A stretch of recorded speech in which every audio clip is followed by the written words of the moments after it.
俺の名は埼玉。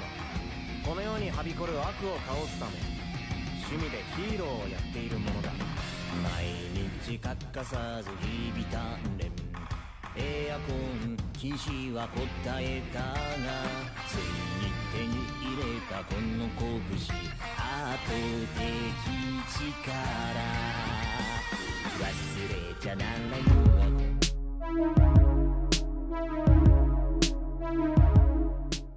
What's going on out there, gang? It's Alex Will 64 back at it with animeghostfiles.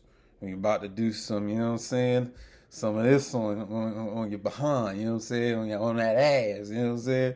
We're dealing with the discipline of One Punch Man. Now, One Punch Man, if I didn't already mention it to you, it's one of my favorite anime. It's been out since around 2009, I believe. It was the child of or the brainchild of One. He just goes by One. It's a Japanese guy. Just a Japanese guy that came out with this stuff. It was a web comic, for what I can understand, and it was a very crude drawings that he did for the whole One Punch Man, and then a guy named Yusuke Murata, who was one of the artists that worked on the Yu-Yu Hakusho anime series. So someone from Yu Yu Hakusho came over to redraw all of One's illustrations to make them more, more advanced and more, sharp or whatever. So it's their collaboration which then led to the release of the anime, One Punch Man Season 1. Some people don't like Season 2 because it was done by a different anime house. But, it's for me, it still hits. Like, it's really, don't let stuff like that kind of, distract you. You know what I'm saying? It's not, Season 2 is not that bad to me. It's not. It does focus more on Garu, who's like one of the antagonists of One Punch Man's storyline. You know what I'm saying? And for me, you know what I'm saying, you want to establish this guy because he's very important to the story. You know what I'm saying? And for those of you who know this, it's going to be spoilers. Garu becomes Cosmic Garu because of, the power that he received from a character in the story named God. But like I said, we're here to focus on the discipline of One Punch Man. The One Punch Man himself, which is Saitama, bald guy, always has a blank facial expression until it's time to fight. Then he gets real, you know what I'm saying, like, serious and stuff. But the whole show in the comic, the web comic and the manga series, which I'm following, is played up for laughs. Saitama is obviously a gag character. You know what I'm saying? He's supposed to be funny. It's all about him, One Punch Man or Saitama being overpowered. Like, he cannot lose a battle. He can defeat any opponent with one punch.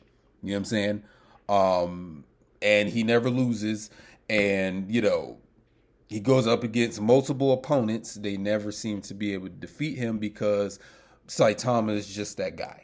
I even see, across YouTube and across the internet where they have, this fantasy battle between, heroes of different anime and stories. And one of the most popular ones is where Saitama fights Goku from Dragonball Z. And I just did an anime ghost file on Dragonball Z, the potency of Dragonball Z. Go watch that.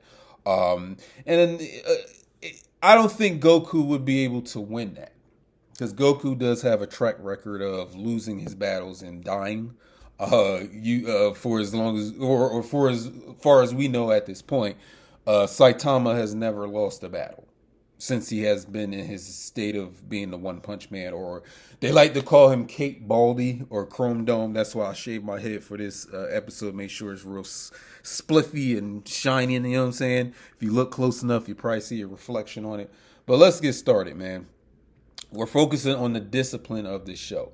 And first of all, as I've told you in the previous two anime ghost files that I've done on this channel, etymology is your friend.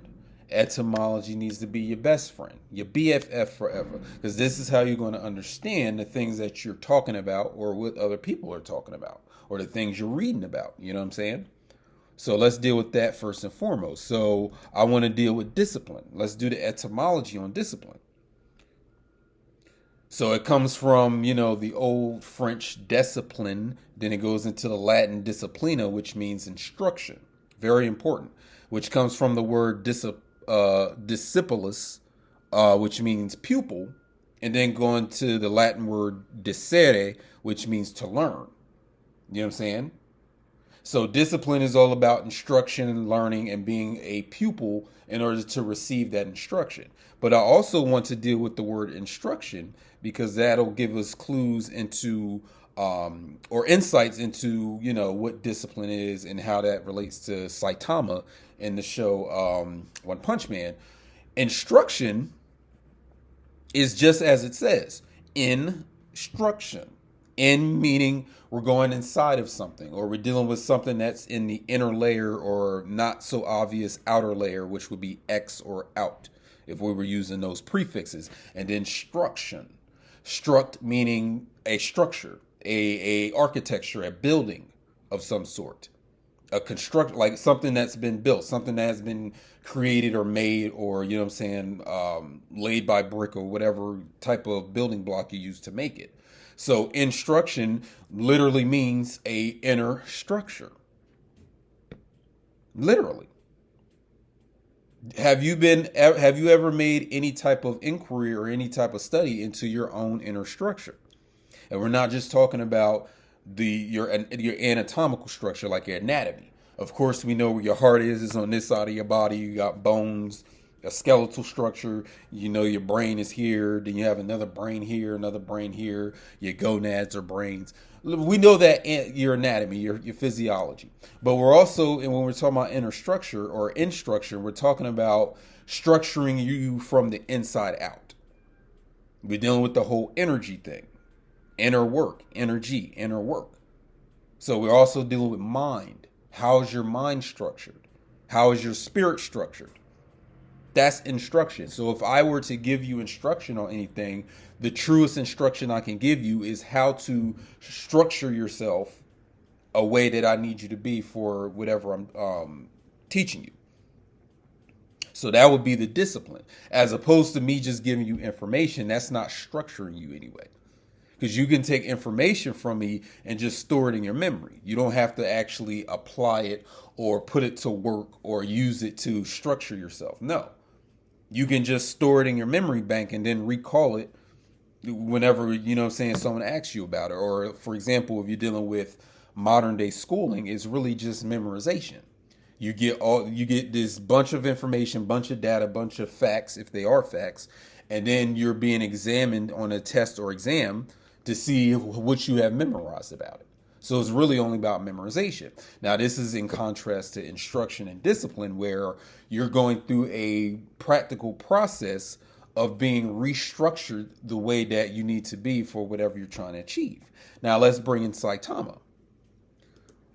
What we know about Saitama is the fact that he has this regimen that, he in the first season, or at least the first few issues of One Punch Man storyline, is that when Genos, which is his disciple, because we're dealing with discipline and all that. So Genos is the cyborg, also known as Demon Cyborg. He's the, I guess you can call him like a student of Saitama, or more like a chauffeur or a butler in a sense, because they move in together, and basically Genos is basically calling Saitama his master, and he's trying to learn from him, trying to see like what's the secret to Saitama's overwhelming and unlimited strength. You know what I'm saying? So he tells, Genos and then this Dr. Genus, which we'll bring up later, they want to know why Saitama is so freaking strong. Like, why is he overpowered? Why can't he not be defeated? How come he can defeat monsters 100 times his size with one punch? You know what I'm saying? And this is what Saitama says. It's all about, you got to do something each day. You got to do 100 push-ups, 100 sit-ups, 100 squats, a 10-kilometer run, do this every single day. And that's how Saitama became overpowered. Now, Genos and everybody else is like, that's some bullshit. That's just some strength training. That's not the source of your power. But I beg to differ that it actually is. And we're going to get into that. Now, one of the themes of the show One Punch Man is Saitama is a person who has done the work. He has done his discipline. So the whole thing about the 100 push-ups, sit-ups, squats, and a 10-kilometer run, it may be unrealistic to you that he would become overpowered or unlimited in his power because of that. But what I'm trying to tell you is that there's another aspect or component to what he's doing. And he did that training regimen for 3 years straight. Now, this is in opposition to what other people that you see on the show is doing. They're always trying to do a shortcut to get to their power. So, for example, in the very first episode of One Punch Man, the anime series, you have these two brothers where the older brother is this scientist and the younger brother is just this bodybuilder strength trainer. The younger brother is on this path to become the strongest man in existence. So he's doing all this weightlifting. He's eating what he needs to eat. You know, just these buff heads that you see at the gym. He's one of those. But his brother is this chemist that creates this concoction, which once the younger brother drinks it, he turns into this giant. You know what I'm saying? This large giant. He can step on buildings out in cities and stuff. You know what I'm saying? See, that's the cheap way out. He had to take a formula, like a potion of sorts, a chemical concoction, to become the strongest man, as opposed to Saitama, who did this physical regimen of 100 sit-ups, 100 push-ups, 100 squats, 10-kilometer run, and he did it for 3 years straight. So he did not take the easy path to his power. Now look at Genos. He's another example of this. He's basically a robot or an android with some of his human parts, still intact. So his power does not come from him being disciplined. His power comes from some sort of biomechanical scientist grafting these machine parts into his body. So there's no way that he can really be as strong as Saitama because he didn't go that route of doing this discipline for 3 years straight. Now, you keep seeing this pattern over and over again throughout the story of One Punch Man. He keeps running into people who took the short way or the shortcut to power. Like you have some people in the story, they take this thing called monster cells, and when they eat the monster cells, they become these, super-powered creatures, but never on the level of Saitama. Even Goketsu, for those who watch the show, he's a very strong monster for eating these monster cells, like these living cells that came out of a monster, and you eat them and you transform into this very powerful kaiju-like monster. But even Goketsu is no match for Saitama because he went the cheap way out. So I think one of the themes of the show, at least by the writer one, is to say that Saitama is as powerful as he is because he did not take any shortcuts. He didn't take a secret potion. He didn't get bit by a radioactive spider. He's not some human or some alien from outer space like Goku and Superman. He literally said, I'm going to use my willpower to stick to my regimen or my discipline, and he did it for 3 years.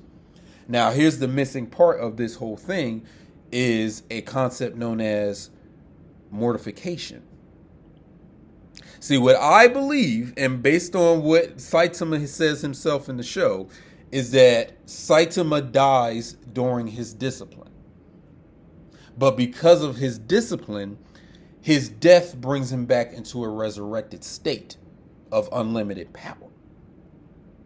Again, wasn't bitten by a radioactive spider, did not eat no monster cells, did not sit here and drink a magical chemical potion to turn himself into a giant super creature. He just did his discipline for 3 years straight. Now, what I can relate to that is the fact that I have my own discipline that I do throughout the week, and I see the results of what I do throughout the months that I'm doing it. You know what I'm saying? I have my own regimen. Like, for example, there are things that I don't eat throughout the week. There are things that I have to exercise to stretch it out. All the stuff that I do, and I can see the results of that discipline. See, this is the one thing that I saw that was lacking from people that look like me. If you're in Japan, if you're European descent, if you're in the northern hemisphere, the southern hemisphere of the earth, wherever you're at geographically, one of the common things that I've seen was a lack of discipline from people. That was the common denominator. A lack of some sort of disciplined regime, or some sort of a lack of instruction. So with the lack of that discipline, there's no way you'll ever be as strong or as powerful as somebody like Saitama, or someone who's being disciplined in their daily regime. Because everybody keeps trying to look for the shortcut or some pathway out of doing the work. Like even with people who want to be on weight loss, for example, they keep looking for this magical formula or this magical pill that'll get them out of their weight. That'll have them doing weight loss. As opposed to old-fashioned, disciplined workout regimen, which Saitama is saying that this is what brought him into this unlimited power. So if you keep trying to look for shortcuts into power or to wealth or to any of these things, it's going to be you're going to be shorted on that. So I think that's part of the absurdity or the humor of the show, is that Saitama keeps going up against people who kept trying to take a shortcut. Meanwhile, he did this thing for 3 years, and going back to the whole thing of mortification, he died during the process. But it's when it comes to death, let's jump into death. Death is inevitable. Everything dies. Everything is functioned to die. Like any living creature is functioned to die for the most part. Now, I know some of you that you want to be on this spiritual understanding, and you want to say, well, there's no such thing as death. Understand what death is. Death isn't supposed to be the end of your being. Unless, of course, you have not done the knowledge or the work during your lifetime and you die like every other creature. But for Saitama and people who have done this type of discipline of mortification, you are doing the work to move towards a death state and then reemerge resurrected from it. So instead of waiting for death to come to your door, you're knocking on death's door. See, that's the difference between me being disciplined and you not being disciplined. I'm going towards the thing that you're trying to avoid. Because if you look at a lot of people's behavior in their survival mechanism, it's always based on them trying to avoid death, or trying to cheat death, or get away from or stay away from death.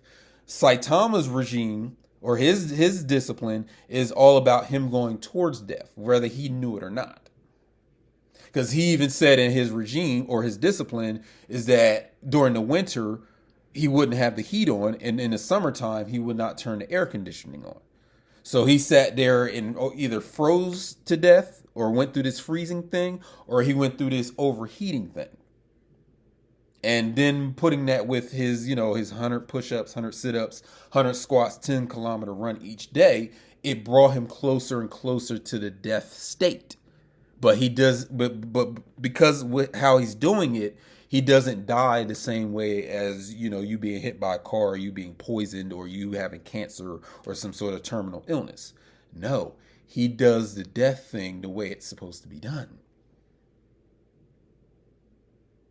Because it's no different from the idea of the Lazarus thing or the whole Jesus Christ thing in the Bible. Like if we're dealing with the Bible. That's why I don't throw the Bible out. You have to be able to decipher the alchemy in it. Take advantage. So this is the process that he was doing, is something called mortification. Now you'll find mortification also when it comes to the whole Catholicism or Catholic thing, where they deal with this self-punishment. It's something. Have you ever seen, what was the movie? Was it the Da Vinci Code? Or maybe it was, I think it was the Da Vinci Code, starring Tom Hanks. And you see this guy played by Paul Bettany, where he keep doing this self-punishment, where he's, hitting himself in the back with this weapon or this belt. Like, he'll get on his knees and then start hitting himself. Now, this is something Saitama is doing, but he's not hitting himself. He's doing it in a manner of, I'm going to break my limiter, which we're about to get into, by doing these extraneous and very rigorous exercising regimens. So by doing that, 100 push-ups, 100 sit-ups, 100 squats in a 10-kilometer run, he's trying to surpass his human limitations through this practice. That's what it's all about. So then to move towards mortification and then be resurrected from that mortification. You have certain groups out here in the world where they do that. Like, for example, some of these Tibetan Buddhists will sit here and starve themselves to death. But it's disciplined way that they're starving themselves. It's called fasting, right? You've heard of fasting. But their fasting is more extreme than the regular fasting. It's not just a 3-day fast or a juice fast for a week. No. They are on a mission to get to a mortified state and then be resurrected from it. That's what happened with Saitama. And in doing so, he broke what's called his limiter. So if you go into, especially if you go into the manga of One Punch Man, and then also dealing with the show, obviously, you have a doctor named Dr. Genus. He's like one of the first antagonists of One Punch Man. And he's this scientist where in his own thoughts or in his writings or whatever, after his encounter with Saitama, he wants to figure out, how do we unlock the potential that's hiding in human beings? We dealt with this in the previous anime Ghost File with Dragonball Z, the potency or your potential, your power.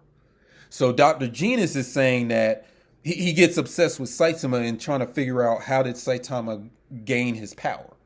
So he starts to understand that each living creature has what's called a limiter, which is a cap on how powerful they can become or how far they can go in their growth. So each living thing, whether it's human, a worm, a butterfly, a whale, a dog, a cat, whatever it is, it has a limit to its growth. And the reason that limiter is placed there, because whatever created the living creature made sure that this living creature did not go overboard in its growth. Like it's growing in a logical procession, right? With all living creatures, that they don't grow out of control. Now, the whole thing about cancer, like anything or anybody catching cancer, is about this whole thing about limitation, because if you start growing cancer cells in your body, you can have a tumor or whatever you call it. And that's because of this unlimited and uncontrolled growth of cells.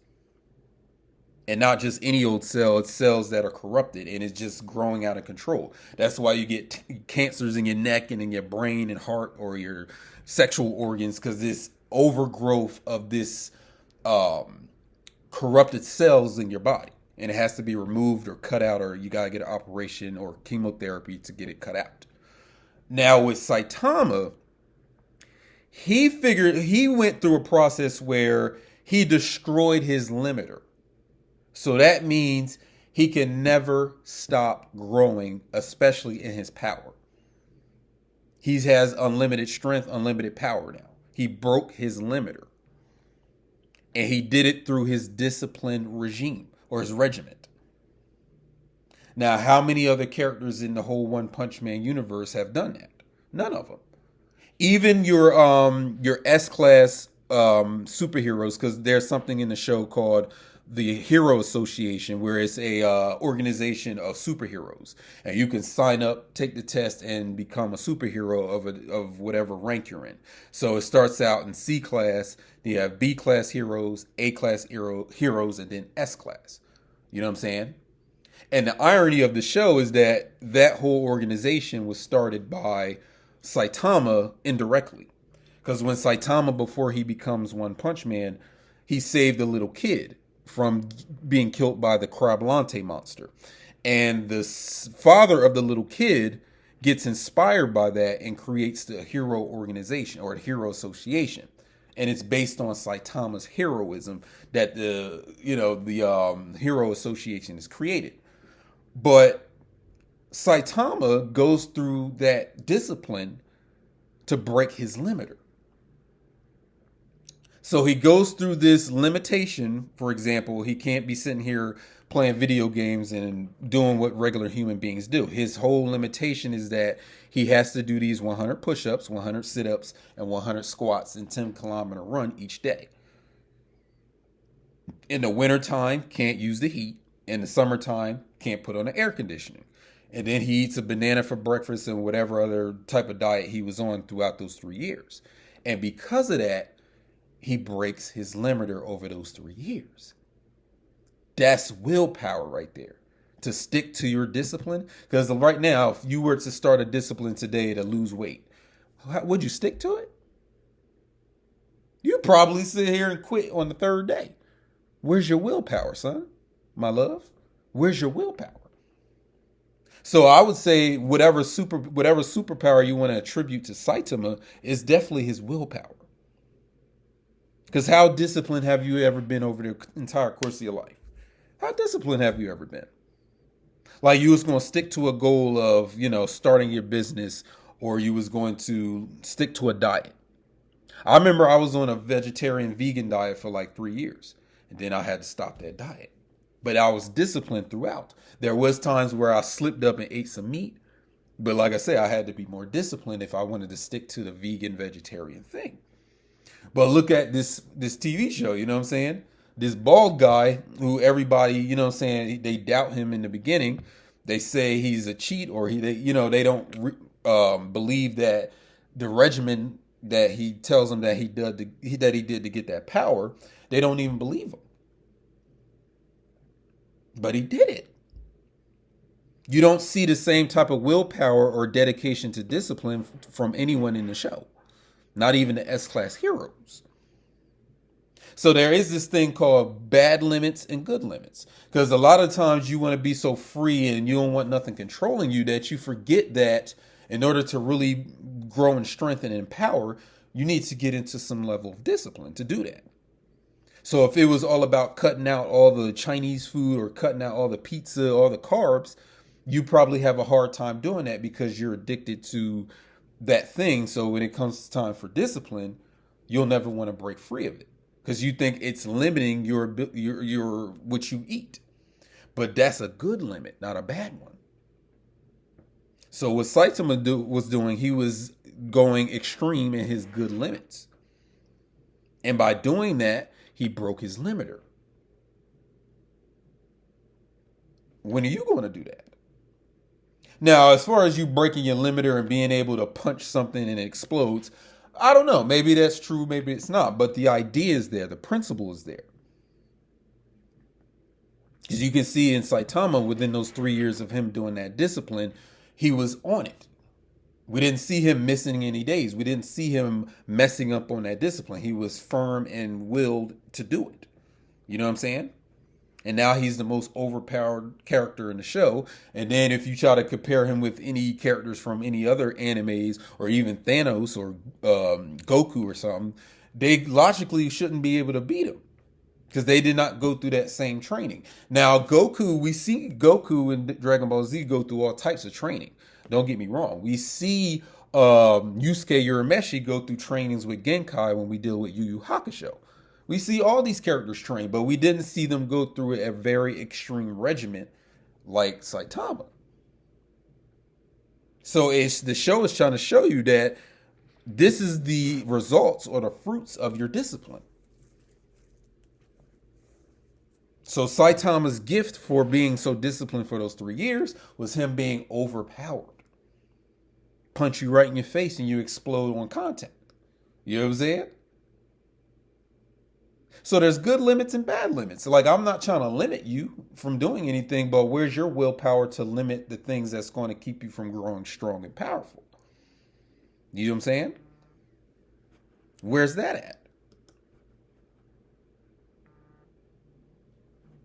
Because a lot of people rely on their natural talents and gifts and abilities. Like, for example, you have people in the show that are called espers, where they have these natural psychic abilities, like Terrible Tornado and Hellish Blizzard Fubuki.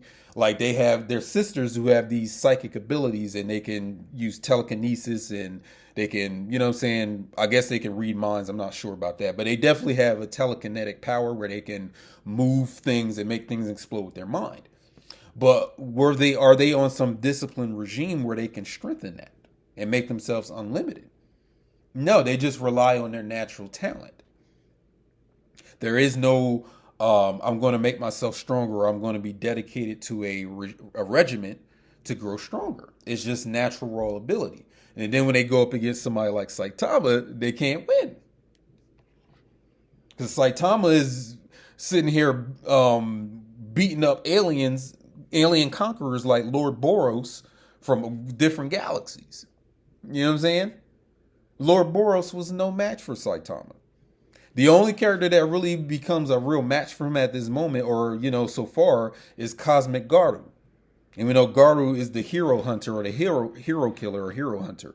You know what I'm saying? That, he's like this antagonist that believes that he's stronger than any hero and he can beat anybody's ass. He really doesn't kill anybody throughout the show. It's really just him, like, really just whooping their ass. You know what I'm saying? I haven't seen him kill anybody. He just whoops their ass. You know what I'm saying?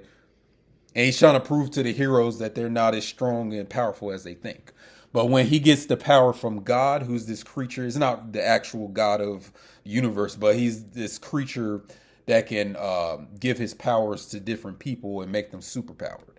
So this creature God gives his power to Garu, and now he's, he can fight with Saitama. But even when he was fighting with Saitama's limiter was broken. So Saitama just kept getting more powerful and more stronger and more powerful because of his discipline. Will you get disciplined? Do you have the willpower to stay strong, like stay within good limits to become more powerful? You see what I'm saying? What instruction are you willing to take on so that you can realize your potential? Do you have the potential to break your limiter? Because I think that's a true thing. I think that's based on true fact. Like each living thing or each creature has its limiter. And this is a man, Saitama, who went on the path to break it. See, that's the potential you have. You have caps that can be broken through. But are you willing to do that? And like I said, going back to the concept of mortification, where you're moving towards death, but what actually dies? You don't die as a existing creature, but something in you is actually perishing. So for Saitama, the thing that dies in him is his limiter. It dies off through his discipline. So I'm like, you know what I'm saying? If that was power that you was trying to achieve, do you have the willpower and tenacity? There we go. That's the word. I'm going to put that word on the screen. Do you have the tenacity to follow through on that discipline? Because we know you have raw talents and abilities you was born with, but do you hone the skills of that talent? Like if you was a natural singer, you just singing and you think you're the best singer, but you're wasting the potential you could actually tap into if you would actually practice your vocals and become an even better singer. But because you're arrogant about your talent, you don't grow any powerful. You don't grow. You stay right there. And then someone who actually was training their vocals, who probably wasn't born with the same level of talent, but because they were training and practicing, they beat you in a singing contest. And that's the point of the show that I'm actually seeing in this show. Because again, it may not be realistic that he actually, again, he can punch, anybody and they explode, or he can, go out in outer space and land on the moon and come right back to Earth. You know what I mean? But the principle, the ability to stick to an extreme discipline, go through a die-off process through that discipline where your limiter dies and now you're unlimited, that's a form of self-deification. That's a form of tapping into your potential. And that's all I wanted to say about this anime ghost file with One Punch Man. We will be revisiting this thing because we need to talk about the politics of it, the monstrosities of it, and also the psychics, the espers that are presented in the show. So again, my name is Alex Will 64 coming through with the Saitama thing. Subscribe, like this video, share it if you're a fan of One Punch Man. You know what I'm saying? Let people know that we're dealing with these anime shows or anime movies or even a manga to be able to see which aspects of it actually apply to us in real life. So again, Alex Will 64. Thank you for watching. Subscribe.